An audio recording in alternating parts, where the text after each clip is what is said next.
yarayacak mı? Evet, yarayacak çok güzel. 2 ay mı? 80 kaç gündür arkadaşlar? 87 mi de Şafak. Bu aralıkları sormak tasasını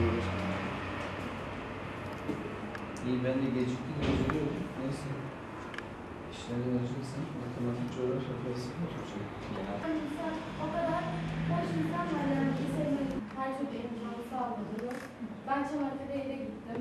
İlk defa uçağa bindim. İlk defa oraları gördüm ve çok güzel bir duyguydu. Hala size hani mesela minnet duyuyorum. Oralara gittiğim için, gördüğüm için sayenizde. Kitaplar veriyorsunuz bize. Benim kardeşim geçen sene okul birincisiydi, takdir almıştı. Bisiklet verdiniz. Kardeşlerim o yönden de çok mutlular. Bilgisayar aldın mı? Yok, onu alamadı. Teşekkür ederiz size. Gerçekten. Sağ olun. Bu arada kendi ses kalkıyor. Şimdi artık arkadaşlar. Ortaokul ve lise öğrencilerine. Onlar salonu bekliyorlar beni. Gecikmene geçeyim.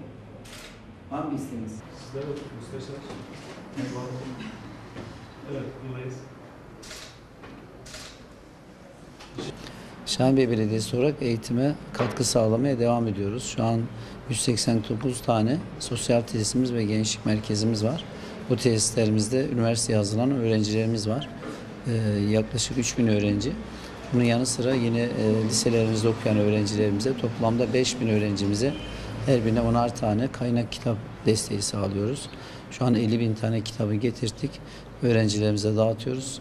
Bu vesileyle öğrencilerimiz bu alanlarla ilgili kendilerini daha da geliştirme imkanı bulacak.